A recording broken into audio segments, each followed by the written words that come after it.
Au cœur des montagnes de Xieng Khouang, l'une des régions les plus isolées du Laos, une clinique itinérante pour patients particuliers. Cet homme faisait un feu dans son jardin et une bombe à sous-munitions enterrée pas loin de là a explosé. C'est comme ça qu'il a perdu son bras.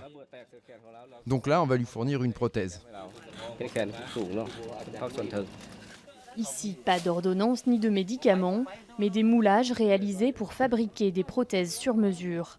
Cette campagne de clinique mobile a été mise en place par une ONG laotienne en partenariat avec le ministère de la Santé.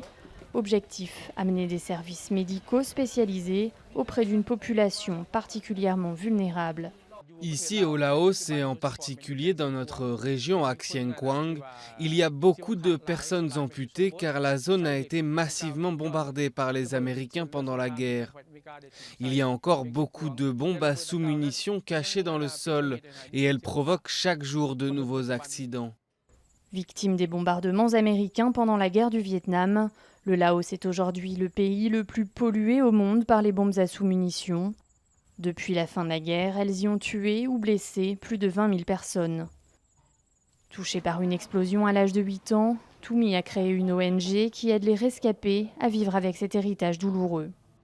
Rien que sur l'année 2015, notre organisation a rencontré 46 personnes qui ont été blessées par une bombe dans le passé et qui n'ont jamais reçu aucune aide. Ces gens ont besoin d'un suivi et d'une assistance sur le long terme. Dans quelques jours, Barack Obama sera le premier président des États-Unis à se rendre au Laos. Il doit y annoncer une augmentation de la part de l'aide américaine. En 2015, sur les 35 millions de dollars dédiés au secteur, moins de 6% étaient consacrés à l'assistance aux victimes.